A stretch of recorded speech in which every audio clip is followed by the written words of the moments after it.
नागपूर जिल्हा परिषदेचे जवळपास 30,000 विद्यार्थी अजूनही शालेय गणवेशापासून वंचित आहेत आणि त्यामुळे उद्याच्या स्वातंत्र्य दिनाच्या कार्यक्रमाला त्यांना जुन्याच गणवेशामध्ये जावं लागणार आहे। गणवेश हा शाळेच्या पहिल्या दिवशी मिळणं अपेक्षित असतं, मात्र ऑगस्ट ते 14 दिवस सरले तरी देखील गणवेश मिळालेला नाही।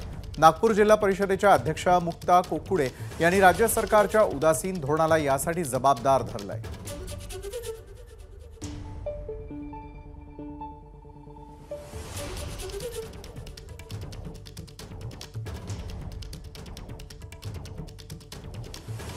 15 ऑगस्ट आला तरीही नागपूर जिल्हा परिषदच्या अनेक शाळांमधील विद्यार्थ्यांना शालेय गणवेश मिळालेला नाही। आपल्यासोबत नागपूर जिल्हा परिषदच्या अध्यक्षा मुक्ता कोकुडे। आपल्याला माहितच आहे की जिल्हा परिषदेच्या शाळांमध्ये मजुरी करणारे आणि सामान्य कुटुंबातील मुलं शिक्षण घेत असतात। या मुलांना ड्रेस देण्याकरता, गणवेश देण्याकरता राज्य शासनाने एक राज्य एक गणवेश हा उपक्रम हाती घेतला। आजच्या तारखेला 6 तालुक्यांमध्ये गणवेश वितरित केला गेला आहे। 4 तालुके उरलेल्या त्या 4 तालुक्यांमध्ये 20 तारखेपर्यंत गणवेश दिला जाणार आहे। राज्य सरकारच्या उदासीनतेमुळे आज सामान्य आणि मजूर कुटुंबातला विद्यार्थी हा शालेय गणवेशापासून वंचित राहिलेला आहे।